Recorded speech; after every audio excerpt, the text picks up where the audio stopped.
नमस्कार दर्शक बंधु मु एलिना महांती स्वागत करछि आपण मानकु आपणक प्रिय चैनल माटीर कथारे।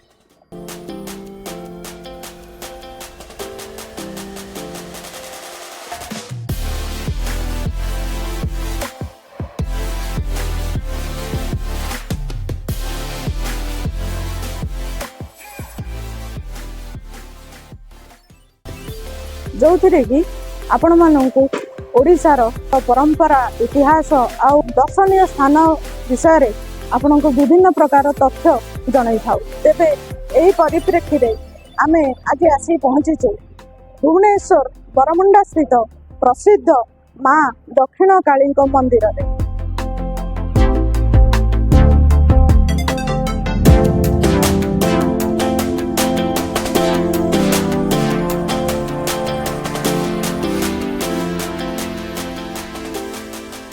तेबे चलतु आमे जानिबा मंदिरर इतिहास आ माँ दक्षिण काली महिमा विषय रे।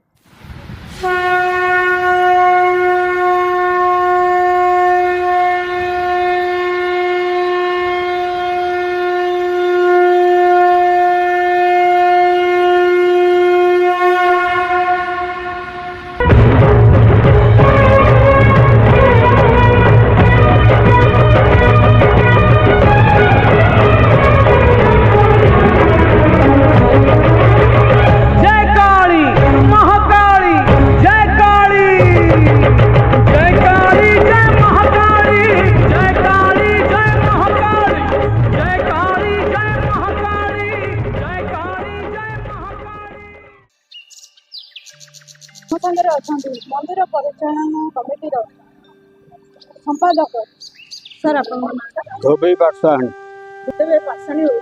आम आम दर्शक बंधु माँ को मंदिर किंबदंती किसी ज्ञान आपणकर ये दक्षिण काली मंदिर दीर्घ 200 वर्ष पूर्वर जितेबले कि ये जंगल थिला बाघ भालू आसुथिले सेई समय ठाकुराणी गोटे माने पत्थर मूर्ति देहरे सिंदूर बड़ा होता है। एतिकी होची तांकर मंदिर सेतेबे नथला। सेई अनुसार लोक माने आसंती मानसिक करंती खीरी खेचड़ी करंती ठाकुराणी पाखे पत्र थोईकरी भोग लगी करंती। तापर निजर मनस्कामना पूर्ण हेले कहीकि जाती जे माँ तू तो बरमुंडा गाँव ठाकुराणी तेणुक आमर अनेक गाई गोरु जंगल को जाउछंती बाघ अच्छी जदि कौन गाई किंबा बलद घर को न फेरले से आसिक माँ पाखे मानसिक करते मो गाई किंबा बलद जदि घर को आसी पहुँचे तो नड़िया भोग करी किंतु सतरे से सब होता दिने दुई दिन पर से गाई घर को फेरला से आसिक भोगराग करते कालक्रमे आस्ते आस्ते जड़े बाबाजी आसिक रहिले जी कि गृही से टाटा सर्विस करते। अच्छा सी भी बरमुंडा गाँव रही नटवर दास सी जो ये आसिक रहिले पत्रर कुड़िया करके रहिले भितर भिक्षा संग्रह करी जहाँ किसी मिलला माने चाउल उपरे घी उपरे पैसा उपरे ताकू एकत्र करी केमिति तांकर इच्छा थिला जे केमिति एई काली मंदिरटी भल भाव निर्माण करी भक्त मान साहाय्य कारण प्रथम रु छोट सीमेंट ढलईर गोटे राउंडिंग अवस्था थिला तारी भितर ढाऊ पत्थर सिंदूर एवं माटी घोड़ा थिला। से समय से बाबा ये रही लोक भिक्षा मागी एवं ग्राम लोक सहायतार प्रथमे माँगर मंदिरटी तैयारी कले। मंदिरटी तैयारी कला विग्रह दरकार ताकू भी योजना करी पत्थर विग्रह तैयारी करी प्रतिष्ठा कले। 21 दिन धरिक यज्ञ होता आउ 7 जन पंडित आसते प्रतिष्ठा करी ठाकुराणी की प्रतिष्ठा करेले। करवा मंदिर तो किसी स्वच्छल अवस्था नाला सी गोटे कमिटी तैयारी कले बाहर लोक और ग्रामगत लोक को लेकिन गोटे कमिटी तैयारी कले तुम्हें आस मत सहयोग कर आ किछटा काम ठाकुराणी को करवा से हिसाब से गाँव युवक मैंने आसिले बाहर युवक मैंने आसिले वयस्क मैंने आसिले ସମସ୍ତ ଲୋକମାନେ ସମସ୍ତେ ତାଙ୍କ ସହିତ ଜଡ଼ିତ ସମସ୍ତେ ମିଳିତ ହେଇକିରି ତାପରେ ସିଏ ସେଇଠୁ କହିଲେ ତମେ ଶାରୀରିକ ପରିଶ୍ରମ କରିବ। ଉଦାହରଣ ସ୍ୱରୂପ ଏଠି ପାଣି ନାହିଁ, ପାଣି ନିହାତି ଦରକାର।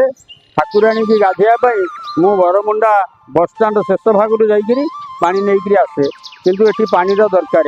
ଗୋଟେ କୂଅ ଖୋଳେଇଲେ, କୂଅ ଖୋଳିଲା ପରେ ଯାହା ହଉ ଠାକୁରାଣୀଙ୍କ ଦୟାରୁ ପାଣି ମିଳିଲା।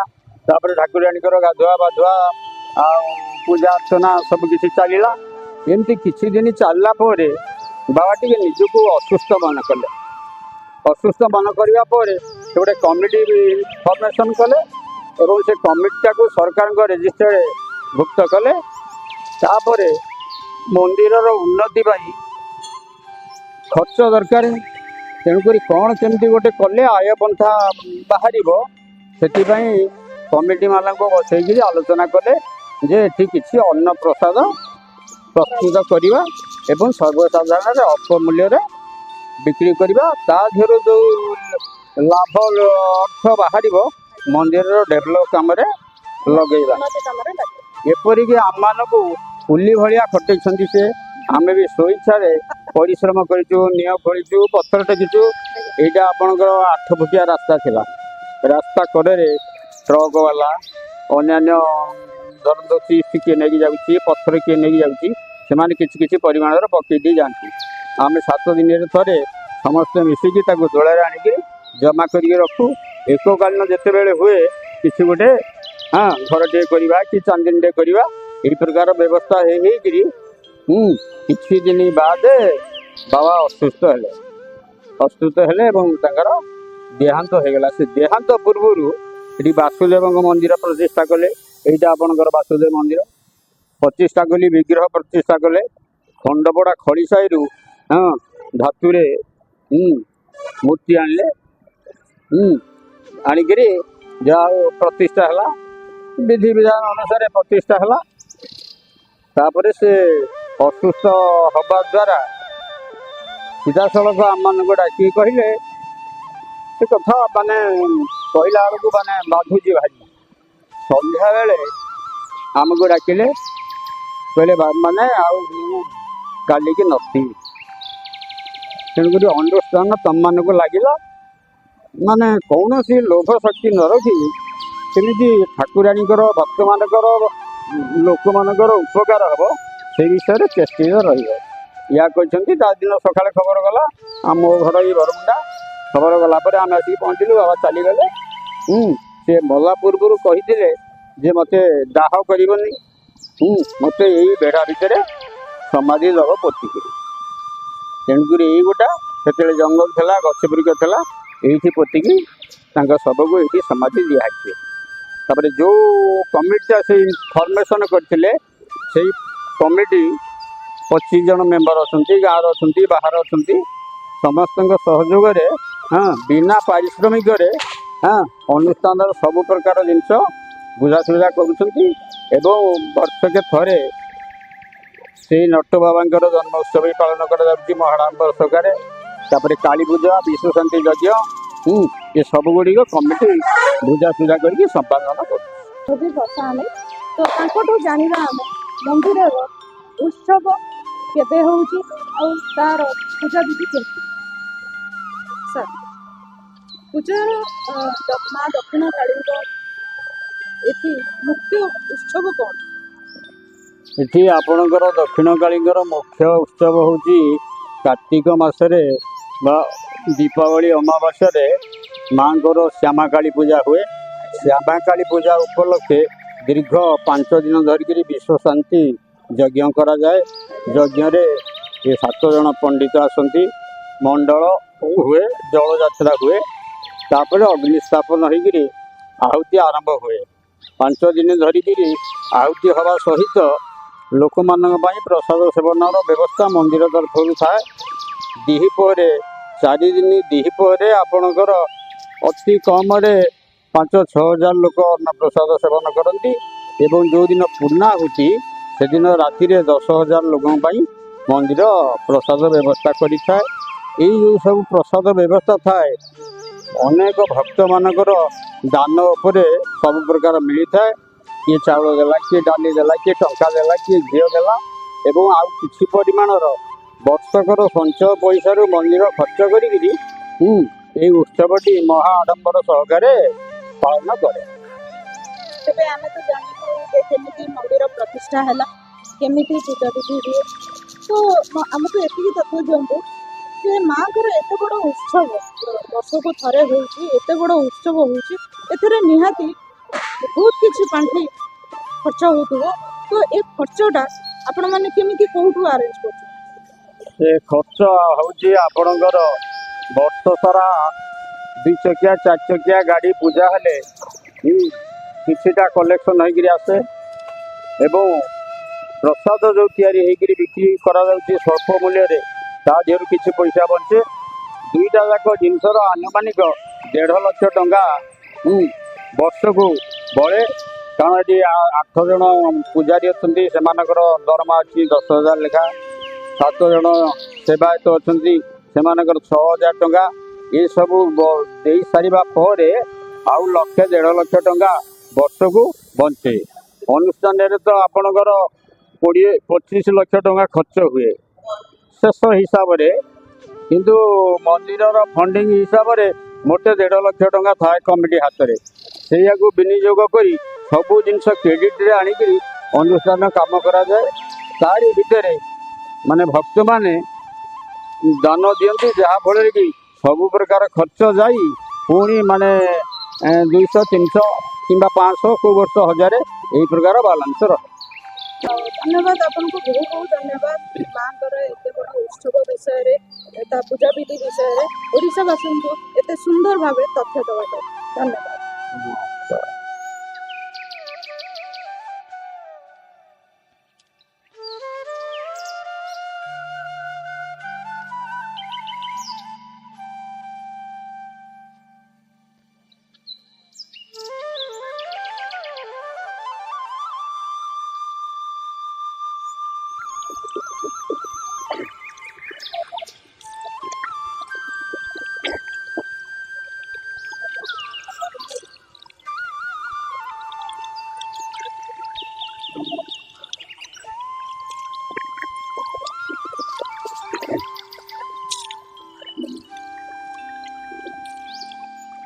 आपणकर भक्त मानकर मानसिक पूर्ण निमंते नवरात्र पाई काली मंदिर परिसर रे दीप जालती जहाँ फल कि 9 दिन धरिकी दीप जले से दीप गुड़िकर रक्षणाबेक्षणा मंदिर पूजक माने करती भक्त माने तेल आणिकी जोगे दियंती से माने तार जत्न नहीं सेवा करती एवं शेष खबर मिले कमिटी की जहाँ फल से माने दीप लगे से मनस्कामना पूर्ण हुए यह दशहरा माने आज संध्या बेल को सब उत्सर्ग करा जाए।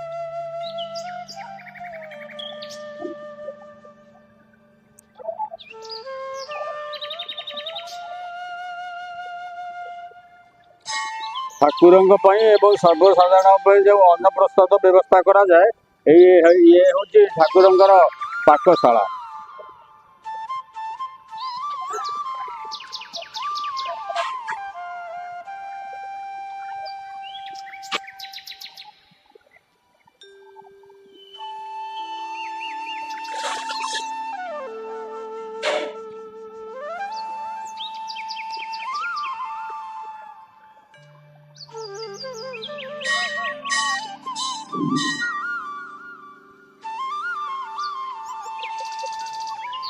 बर्तमाने जगह आपण देखुंत एटा ठाकुराणीकर आनंद बजार बा प्रसाद सेवन स्थान यहीठार भक्त माने बसिकी प्रसाद सेवन करि थांती।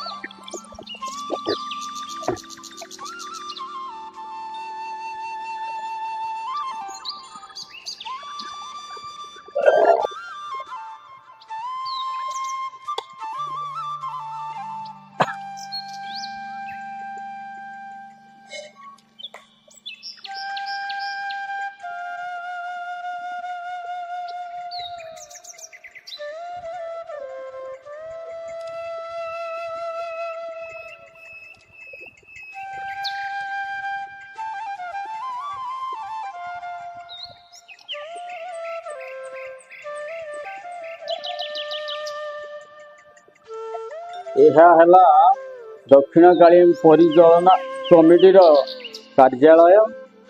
ଏଇଠି ସମସ୍ତ ମେମ୍ବର ବସି ଠାକୁରାଣୀଙ୍କର ପୂଜାର ନୀତି ନିୟମ ଏବଂ ଭକ୍ତମାନଙ୍କର ନିମନ୍ତେ ସୁବିଧା ଉଦ୍ଦେଶ୍ୟରେ ଏବଂ ମନ୍ଦିରର ଉନ୍ନତି ବିଷୟରେ ଏଇଠି ସବୁ ବସିକିରି ଆଲୋଚନା କରାଯାଇକିରି ସ୍ଥିର କରାଯାଏ। ଆଉ ସେଇ ଦାୟିତ୍ୱଟା ମୋତେ ସମ୍ପାଦକ ହିସାବରେ ଆଜକୁ 30 ବର୍ଷ ହେଲା ମୋତେ କମିଟି ଦାୟିତ୍ୱ ଦେଇଛି।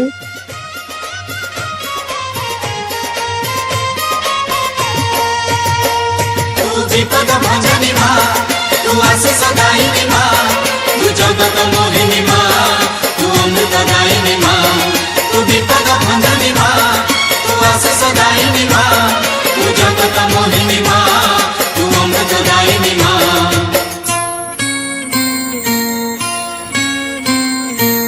मालो दक्षिण काली माँ तू शंख क्षेत्र तोड़ा माली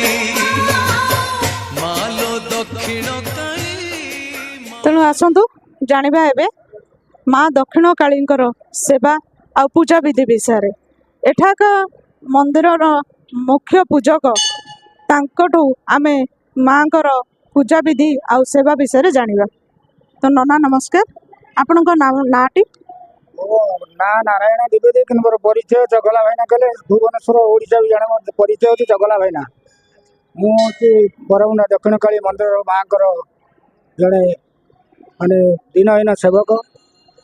ତେଣୁ ଏଠି ମାଙ୍କ ଆଶ୍ରୟରେ ଅଛି ଦୀର୍ଘ 31 ବର୍ଷ ହେଇଗଲା। ତେଣୁ ଏ ମା ହେଉଛନ୍ତି ବରମୁଣ୍ଡା ଗ୍ରାମର ଅଧିଷ୍ଠାତ୍ରୀ ଦେବୀ କାଳିଖାଇ ନାମରେ ପରିଚିତ। ତ ନନା ଏଠି ଆମକୁ ଟିକେ କହିବେ ମାଙ୍କର ସେବା ଓ ପୂଜା ବିଧି ବିଷୟରେ, ଏଠାର ମୁଖ୍ୟ ଉତ୍ସବ ବିଷୟରେ। ଆମର ମୁଖ୍ୟ ଉତ୍ସବ ହେଉଛି ଦୀପାବଳି କାଳୀପୂଜା। ତେଣୁ ଦୀପାବଳି କାଳୀପୂଜା ଉପଲକ୍ଷେ ବିଶ୍ୱଶାନ୍ତି ମହାଯଜ୍ଞ 5 ଦିନ କରାଯାଏ ମାଙ୍କ ପୂଜା ଉପଲକ୍ଷେ। ତେଣୁ ପୂଜା ଦିନ ଅର୍ଦ୍ଧରାତ୍ରିରେ ଆମର ଶ୍ୟାମାକାଳୀ ପୂଜା ହୁଏ। କୁଷ୍ମାଣ୍ଡମଣି ପାଣି କଖାରୁ ବଳି ଦିଆଯାଏ ଏବଂ ଯଜ୍ଞ କାଳୀପୂଜା ବାସି ଦିନ ଆମର ପ୍ରତିପଦା ଦ୍ୱିତୀୟା ତିଥିରେ ଯଜ୍ଞର ପୂର୍ଣ୍ଣାହୁତି କରାଯାଏ। ଏ ହେଉଛି ଆମର ବର୍ଷକର ବଡ଼ ପର୍ବ ସେଇଟା। ଆଉ ଦଶହରା ପର୍ବ କ'ଣ?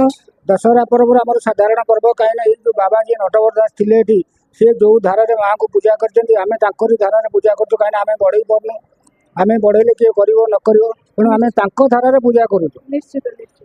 ସିଏ ଯେଉଁ ହିସାବରେ ସେବା କରୁଥିଲେ ଆମେ ସେଇ ହିସାବରେ ସେବା କରୁଛୁ। ଆଉ ଇଏ ଠାକୁରାଣୀ ହେଉଛନ୍ତି ମାନେ କଥା କହିବା ଠାକୁରାଣୀ, ପ୍ରତ୍ୟକ୍ଷ କଥା କହିବା ଠାକୁରାଣୀ। ଆଉ ମନ୍ଦିର ଏସବୁ ବରମୁଣ୍ଡରେ ହେଇଛି, କିନ୍ତୁ ଜଙ୍ଗଲରେ ଠାକୁରାଣୀ ଥିଲେ। ଏବେ ବି ବରମୁଣ୍ଡା ଗ୍ରାମର ଯଦି କିଏ 100 ବର୍ଷର ଲୋକ ଥାଏ ତାକୁ ଯଦି ପଚାରିଲେ ସେ କହିବ ମୁଁ କହିପାରିବିନି, ମୋ ଜେଜେ କହୁଥିଲା। ଏଇଭଳିଆ ଇତିହାସ ଠାକୁରାଣୀର। ଏଇଟା ଶକ୍ତିପୀଠ ଜଙ୍ଗଲରେ ଥିଲେ, ଗୋଟେ ନିରାଶ ଗଛ ମୂଳରେ ଜଙ୍ଗଲରେ ପଥର ଥିଲେ। ଏ ଠାକୁରାଣୀର ବହୁତ ଇତିହାସ ଅଛି। ଯଦି ଏଇ ଗ୍ରାମର ଯଦି ଏଇ ଯେଉଁ ହାଉସିଂ ବୋର୍ଡ ଯେତେବେଳେ ତାଙ୍କର ଚାଷ କରୁଥିଲେ, ଯଦି କିଏ ଜଙ୍ଗଲକୁ ଯାଇଛନ୍ତି ବାଇଗଣ ତୋଳିବାକୁ ଯାଇଛନ୍ତି ନ ଫେରିଲେ କାଳି ଖାଇକି ନଡ଼ିଆ ଯାଚିବେ। ଯଦି ବାଘ ଥିବ ସେ ବାଘ ତାକୁ ଫେରେଇ ଦେବ ଘରକୁ। ଏତେ ମହିମା, ଅପାର ମହିମା ଠାକୁରାଣୀର। ତେଣୁ ତାଙ୍କ ଦ୍ୱାରାରେ ଆମେ ସେବା କରୁ। ଆମର ଦୈନନ୍ଦିନ ସେବାକୁ ସକାଳୁ ଉଠିବୁ, 4ଟା ରାତିରେ ଉଠୁ, ସେ ଠାକୁରାଣୀ ମାର୍ଜନା ସାଜସଜା ଭଲ ସବୁ କରିସାରିବା ପରେ 6ଟା ବେଳକୁ ଦ୍ୱାର ଖୋଲିବୁ। ତାପରେ ଭକ୍ତମାନେ ଆସିଲେ, ଦୈନନ୍ଦିନରେ ଭକ୍ତମାନେ ଆସିଲେ ତାଙ୍କ ସେବାରେ ନିଯୁକ୍ତ ରହିଲୁ। କିଏ ଭୋଗ ଆଣିବ, କିଏ ନଡ଼ିଆଟି ଆଣିବ, କିଏ ଫୁଲ ଟିକେ ଆଣିବ, କିଏ ଗାଡ଼ି ଫାଡ଼ି ପୂଜା କରିବ, ଏଇସବୁ ଧାରାରେ ଚାଲିବ। ପୁଣି 12ଟା ବାଜିଲେ ମାଆଙ୍କର ଅନ୍ନଭୋଗ ପରେ ପୁଣି ପହଡ଼ ପଡ଼ିବ। 4ଟାରେ ପହଡ଼ ଖୋଲିବ। 4ଟାରୁ ରାତି 9ଟା ପର୍ଯ୍ୟନ୍ତ ମନ୍ଦିର ଖୋଲା ରହିବ। ସନ୍ଧ୍ୟା ସମୟରେ ମାଆଙ୍କର ପଞ୍ଚ ଉପଚାର ପୂଜା ଆଳତି ଏସବୁ ବିଧିରେ କରାଯାଏ। ତ ମାଙ୍କ ପ୍ରସାଦରେ କ'ଣ କ'ଣ ତିଆରି ହୁଏ?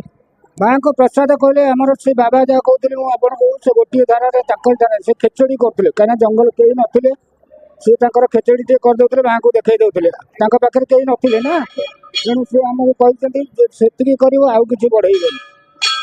ସକାଳେ ବାଳ ଧୂପ, ସନ୍ଧ୍ୟା ବେଳକୁ ବାଳ ଧୂପ, ମଧ୍ୟାହ୍ନ ସମୟରେ ଖେଚେଡ଼ି ଭୋଗ।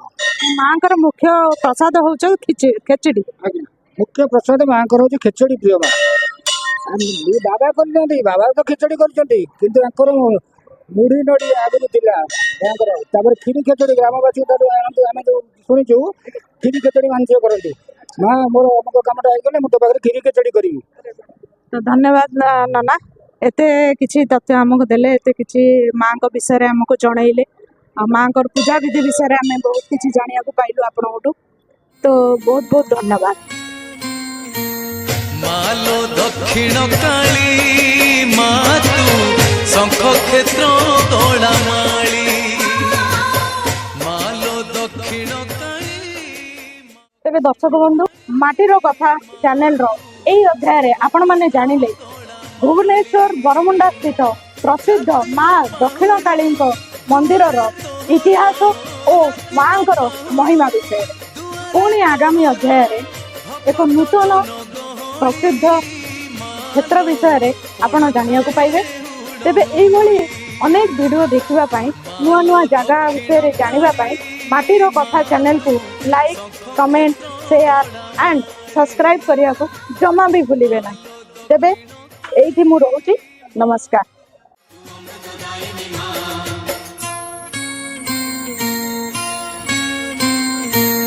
ମାଲୋ ଦକ୍ଷିଣ କାଳୀ